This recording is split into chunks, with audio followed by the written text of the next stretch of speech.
Praise the Lord, hallelujah, praise the Lord, hallelujah. और एक बार प्रभु यीशु मसीह के नाम पे आपको the Lord's house YouTube channel के द्वारा स्वागत करता हूं। पिछले मैसेज में मैंने बताया है कि प्रार्थना कब करना है, कौन से समय में करना है, कितनी देर के लिए प्रार्थना करना है। अगर आपने वो मैसेज नहीं देखा है तो मैं आपको एंड स्क्रीन में उस मैसेज को बताऊंगा, आप देख सकते हैं। ये संदेश में खास करके प्रार्थना करते वक्त क्या क्या पॉइंट्स हमें मन में रखना है ताकि लंबे समय के लिए प्रार्थना करें और परमेश्वर से एक अच्छी बातचीत हम कर सके। आइए जानेंगे। पहला पॉइंट है, जब भी आप प्रार्थना करते हैं फारसियों की तरह, याजकों की तरह बड़े बड़े प्रार्थना करने की ज़रूरत नहीं है। कुछ लोग प्रार्थना इस तरह शुरुआत करते हैं, पिता परमेश्वर तेरी धन्यवाद करता हूँ, हमें सहायता करो, हमारे घर में बीमारियां हैं, हमारे आर्थिक समस्या है, हमारे कर्जे हैं, हमें ये चाहिए, हमें वो चाहिए, हमें सब कुछ दे दीजिए परमेश्वर। आप हमारी प्रार्थना जानते हैं, हमारे बोलने से पहले ही आप मदद करो। आपकी स्तुति आराधना करते हैं। आप मुझे अगर आशीष देंगे तो मैं आपके लिए ये भेंट दूंगी, कहते हुए यीशु मसीह के नाम पे विनती करती हूँ पिता, आमीन। प्रार्थना समाप्त कर देते हैं। जब भी हम एक किराना स्टोर जाते हैं, वहाँ जिस तरह हम लिस्ट लिखते हैं उस महीने का जो भी आपको किराना सामान चाहिए, साबुन, पेस्ट, दाल, चावल, जिस तरह हम लिस्ट बनाकर सब खरीदते हैं, उसी तरह परमेश्वर के पास जाते हैं प्रार्थना में, कहते हैं परमेश्वर मुझे ये चाहिए, ये बीमारी है, घर का लोन है, घर का किराया भरना है, तनख्वाह बढ़ाइए, बच्चों को सेहत दीजिए। इस तरह एक बड़ी सी लंबी लिस्ट पढ़ लेते हैं, आमीन कहते हुए चले जाते हैं। क्या ऐसा प्रार्थना करना है? नहीं। प्रार्थना जब आप करते हैं, पहला बात याद रखो कि परमेश्वर ने ही कहा मांगो तुम्हें दिया जाएगा, ask and you will receive it. मांगना है, लेकिन कैसे मांगना है पता है? पहले परमेश्वर का धन्यवाद करना है। जितने भी आश्चर्य काम तूने मेरे जीवन में अब तक किए हैं, आज तक तेरा धन्यवाद करता हूँ। फिर से मुझे आज इस दिन देखने के लिए तूने मौका दिया है, धन्यवाद पिता। कई लोग हर मिनट अपना जान छोड़ रहे हैं, नरक जा रहे हैं, लेकिन परमेश्वर ने आपको मौका दिया है जीने के लिए और भी जीवित रखा है ताकि आप परमेश्वर से प्रार्थना और विनती कर सके। पहले परमेश्वर से धन्यवाद कहो, स्तुति करो, उसके बाद दो गीत गाओ। तो एक बच्चा अपने माता पिता से कैसे बात करता है वैसा बात करो। सेकेंड पॉइंट है, स्पेसिफिक से आपकी जो भी समस्या है ओपनली, बिना छुपाए परमेश्वर से बोलो। आज कई लोग कहते हैं बाइबल में लिखा है कि हम बोलने से पहले ही परमेश्वर हमारी प्रार्थना जानता है, हमारा समस्या जानता है, इसीलिए बोलने की ज़रूरत नहीं है। ऐसा नहीं। आपकी प्रॉब्लम जो भी है ओपनली, बिना छुपाए परमेश्वर से बताओ, परमेश्वर ये प्रॉब्लम है। एक बार यीशु मसीह यरीको से गुजर रहे थे तो एक अंधा आकर खड़ा होकर यीशु मसीह से ज़ोर ज़ोर से चिल्लाने लगा, हे प्रभु दाऊद की संतान मुझ पर दया कर। देखो यहाँ प्रभु पूछ रहे हैं उस व्यक्ति से, तू क्या चाहता है कि मैं तेरे लिए करूँ? क्या चाहते हो तुम? पहले ये व्यक्ति ने नहीं बताया, पहले ही इस व्यक्ति ने नहीं बताया कि परमेश्वर मैं देखना चाहता हूँ। इसने कहा, हे दाऊद की संतान मुझ पर दया कर। आज कई लोग इसी तरह, परमेश्वर मुझ पर दया करो, परमेश्वर मुझे मदद करो, परमेश्वर आप महान है कहते हुए प्रार्थना में परमेश्वर को ही प्रीचिंग करते हैं, भाषण देते हैं। परमेश्वर आप जानते हैं दाऊद के जीवन में आपने क्या किया है, अब्राहम के जीवन में क्या किया है, शमूएल के जीवन में क्या किया है, एलिया के साथ आपने कैसे आश्चर्य काम किए हैं। ये सब परमेश्वर को ही फिर से, ये सब बातें जो परमेश्वर जानते हैं, इन्हीं बातों को फिर से प्रार्थना में परमेश्वर को बताते हैं। कभी भी परमेश्वर को भाषण मत दो, परमेश्वर को प्रीच मत करो प्रार्थना में। आपका प्रॉब्लम जो भी है उसे स्पेसिफिक से ओपनली बताओ कि परमेश्वर मेरा एक 10 लाख रुपए का कर्ज है, ये बीमारी है। वो बीमारी का नाम बोलकर प्रार्थना करो तो परमेश्वर आपका प्रार्थना का जवाब देगा। और थर्ड पॉइंट है, कोई भी समस्या बताने से पहले परमेश्वर की स्तुति करो, धन्यवाद करो। जितने भी आश्चर्य काम परमेश्वर ने आपके जीवन में किया है उनके लिए आभारी रहो। धन्यवाद करना बहुत अच्छा है। फिलिपियों की पुस्तक अध्याय 4 वचन 6 में इस तरह लिखा है, किसी भी बात की चिंता मत करो, परंतु हर बात में तुम्हारे निवेदन, प्रार्थना और विनती के द्वारा धन्यवाद के साथ परमेश्वर के सम्मुख उपस्थित किए जाए। क्या लिखा है? किसी भी बात के लिए चिंता मत करो। जब भी कोई प्रॉब्लम होता है अपने जीवन में, पहले हम घबराते हैं, चिंता में चले जाते हैं। यहाँ लिखा है किसी भी बात के लिए चिंता मत करो, हर बात में तुम्हारा निवेदन, प्रार्थना और विनती के द्वारा धन्यवाद के साथ, क्या लिखा है? धन्यवाद के साथ परमेश्वर के सम्मुख उपस्थित किए जाए। पहले धन्यवाद करते हुए, स्तुति करते हुए अपनी समस्या को बताओ, परमेश्वर आपकी प्रार्थना सुनेंगे।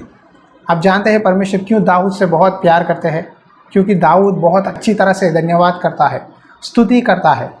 जो धन्यवाद और स्तुति करता है, परमेश्वर उनके जीवन में जो भी समस्याएं हैं, तकलीफ़ें हैं, सब कुछ निकाल देंगे और उनके जीवन में आश्चर्य काम करेंगे। जब दाऊद को युद्ध को जाना है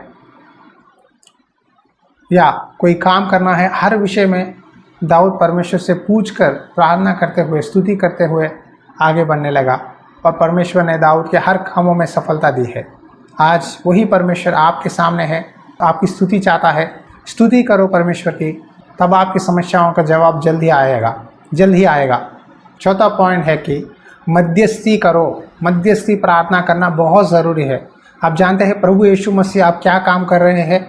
मध्यस्थी प्रार्थना करते हैं आपके लिए, मेरे लिए। परमेश्वर के सिंहासन के दाहिने ओर बैठकर हमारे लिए मध्यस्थी करते हैं। परमेश्वर इस लड़के को बचा, ये सिस्टर को बचा, ये बहन को बचा, इनको चंगा कर, इनके बीमारियों से बचा, इनको नया जीवन दे, उद्धार दे। इस तरह प्रभु यीशु मसीह हमारे लिए मध्यस्थी प्रार्थना करते हैं। अब्राहम जब लूत के लिए प्रार्थना करने लगा, लूत को और उसके परिवार को उस सोदोम और अमोरा से विनाश से बचाया। जब परमेश्वर के स्वर्गदूत उस देश को नाश कर रहे थे, पहले लूत और उसके परिवार को बाहर लेके आने लगे। देखो, मध्यस्थी प्रार्थना बहुत पावरफुल है। अगर आपके पास कोई फ़ोन करके या बताते हैं भाई मेरे लिए प्रार्थना करो, मेरी प्रॉब्लम ये है, तो उनके लिए सुबह उठ के, सिर्फ आपके लिए नहीं, उनके लिए मध्यस्थी प्रार्थना करो, ताकि परमेश्वर आपकी प्रार्थनाओं का जवाब जब उनके जीवन में देता है तब उनका जीवन बदलेगा। वही नहीं, जब दूसरा व्यक्ति आपकी प्रार्थनाओं के द्वारा आशीषित होता है, तब आपके जीवन में परमेश्वर बहुत सारे डबल ब्लेसिंग्स देने वाले हैं। हालेलुया। अब्राहम को 100 साल तक बच्चे नहीं थे, फिर भी जब अबीमेलेक राजा और उसकी दास दासियों का गर्भ को परमेश्वर ने बंद किया, तब अब्राहम ने परमेश्वर से प्रार्थना की और परमेश्वर ने अब्राहम की प्रार्थना सुनकर राजा अबीमेलेक और उनके दास दासियों का गर्भ खोला। फिर से उनके देश में बच्चे होने लगे। जब एक परमेश्वर का दास या विश्वासी है, परमेश्वर के नज़र में धार्मिक है, सच्चे मन से प्रार्थना करता है, परमेश्वर उनकी प्रार्थना सुनेगा। कुलुसियों की पुस्तक अध्याय 4 वचन 12 में एपफ्रा के बारे में लिखा है कि एपफ्रा सदा तुम्हारे लिए प्रार्थनाओं में प्रयत्न करता है, ताकि तुम सिद्ध होकर पूर्ण विश्वास के साथ परमेश्वर की इच्छा पर स्थिर रहे। यहाँ एपफ्रास यीशु मसीह का दास है, कलीसिया के लिए प्रार्थना कर रहा है हर समय कि वो सिद्ध होकर पूर्ण विश्वास के साथ परमेश्वर की इच्छा जाने। क्या है? परमेश्वर में सिद्ध होना है, विश्वास में बढ़ना है और परमेश्वर की इच्छा को जानना है। आपके कलीसिया के लिए प्रार्थना करो, सेवकों के लिए प्रार्थना करो, अधिकारियों के लिए, देश विदेशियों के लिए प्रार्थना करो। पहला तिमोथियों की पुस्तक अध्याय 2 वचन 1-2 में लिखा है, पढ़ता हूँ, सुनिए। अब मैं सबसे पहले यह आग्रह करता हूँ कि विनती और प्रार्थना और निवेदन और धन्यवाद सब मनुष्यों के लिए किए जाए, राजाओं और सब ऊंचे पद वालों के निमित्त, इसीलिए कि हम विश्राम और चैन के साथ सारी भक्ति और गंभीरता से जीवन बिताए। यहाँ हमारे उद्धारकर्ता परमेश्वर को अच्छा लगता और बाता भी है, जो यह चाहता है कि सब मनुष्यों का उद्धार हो और वे सत्य को भली बत्ती पहचान ले।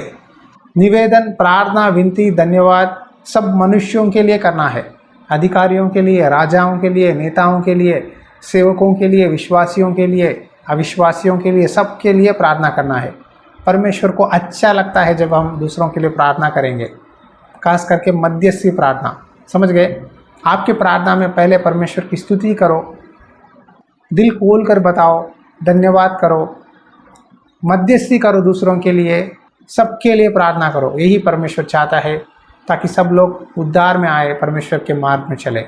और फाइनली सिर्फ प्रार्थना करके चले गए तो क्या काफ़ी है? नहीं, प्रार्थना के साथ वचन भी पढ़ना है। कई लोग मुझे बताते हैं, भाई मैं बहुत देर तक प्रार्थना करता हूँ, अन्य भाषाओं में स्तुति करता हूँ, गीत गाता हूँ। उसके बाद मैं पूछता हूँ क्या आप बाइबल पढ़े हैं? तो कहते हैं बाइबल 1 अध्याय पढ़ा है, 2 अध्याय पढ़ा है। बाइबल पढ़ रहा हूँ लेकिन समझ नहीं सकता। अब कई लोगों का प्रॉब्लम यह है कि कुछ लोग बहुत अच्छा बाइबल पढ़ते हैं लेकिन प्रार्थना अच्छी तरह से नहीं कर सकते, और दूसरे साइड में कुछ लोग बहुत अच्छा प्रार्थना स्तुति करते हैं लेकिन बाइबल नहीं पढ़ते। बाइबल भी पढ़ना है, प्रार्थना भी करना है। साधु सुंदर सिंह भक्त ने कहा, एक पंछी को 2 पंख होते हैं, एक पंख है प्रार्थना, दूसरी पंख है परमेश्वर का वचन। परमेश्वर का वचन भी पढ़ना है, प्रार्थना भी करना है। अगर 2 भी बैलेंस में है तब आप अपने आत्मिक जीवन में आगे बढ़ेंगे। बाइबल पढ़ो, जितना देर परमेश्वर आपको कहेगा पढ़ो। कोई रिस्ट्रिक्शन नहीं है कि 1 अध्याय पढ़ूंगा, 2 अध्याय पढ़ूंगा, ऐसा नहीं है। जब आप बाइबल पढ़ते हैं, कुछ पॉइंट्स परमेश्वर आपसे बात करता है, वहाँ रुक जाओ, हाईलाइट करो, एक डायरी में लिखो, फिर उस वचन को पढ़कर दोहराते हुए मुंह से फिर उस वचन पढ़कर प्रार्थना करो। फिर परमेश्वर आपको जब प्रार्थना करते समय कुछ वचन बताएगा कि एशिया 45 पढ़ो, यिर्मयाह 31 पढ़ो। इस तरह कुछ वचनों को, अध्यायों को परमेश्वर आपको दर्शन में दिखाएगा। उन वचनों को पढ़िए तो परमेश्वर आपको ज़रूर अपनी इच्छा को बताएंगे। कई लोग कहते हैं मुझे ये दर्शन आया है, ये स्वप्न आया है, इसका जवाब दीजिए पास्टर जी। आप सेवा करते हैं, परमेश्वर जानता है, परमेश्वर के जो भी भेद है मेरे जीवन में आप बताइए। देखो, परमेश्वर अगर आपको जो भी बोल रहा है दर्शन के द्वारा या स्वप्न के द्वारा, सिचुएशन के द्वारा, तो हर बात बाइबल के वचन से रिलेट होना है। बाइबल का वचन प्रूफ है कि वो दर्शन या स्वप्न सही है, गलत है। कुछ समय शैतान भी अच्छे अच्छे स्वप्न देता है, इसीलिए बहुत ज़रूरी है कि जो भी दर्शन या स्वप्न आपको आती है वो परमेश्वर के वचन के अनुसार है या गलत है। फिर से मैं आपको ये 5 पॉइंट बताऊंगा। पहला है कि सिंपल से एक माता पिता से जिस तरह आप बात करते हैं उस तरह परमेश्वर से बात करो। आपकी समस्या जो भी है ओपनली वो पॉइंट बताओ परमेश्वर से, परमेश्वर को प्रीच मत करो बाइबल में से। 3rd पॉइंट, परमेश्वर की धन्यवाद और स्तुति करो। 4था पॉइंट, दूसरों के लिए मध्यस्थी करो। और फाइनली वचन पढ़कर वचन के साथ प्रार्थना करो, तब परमेश्वर आपके जीवन में आशीष देने वाले हैं। हालेलुया। आंखें बंद करिए, प्रार्थना करता हूँ। अनुग्रहकारी दयालु परमेश्वर, इस समय प्रार्थना करता हूँ, मैं धन्यवाद करता हूँ, तेरी स्तुति करता हूँ कि वो आज से ही प्रार्थना करना चालू करे, उनके जीवन में आश्चर्य काम कर पिता, तेरे वचन से, तेरे दर्शनों के द्वारा प्रभु उनके जीवन में मिरेकल्स कर पिता। जितने लोग भी प्रार्थना करना नहीं जानते, आज से लेकर सब लोगों के लिए प्रार्थना करने के लिए, मध्यस्थी करने के लिए, धन्यवाद करने के लिए, तेरे वचनों को पढ़कर मनन करके फिर से प्रार्थना करने के लिए सहायता कर।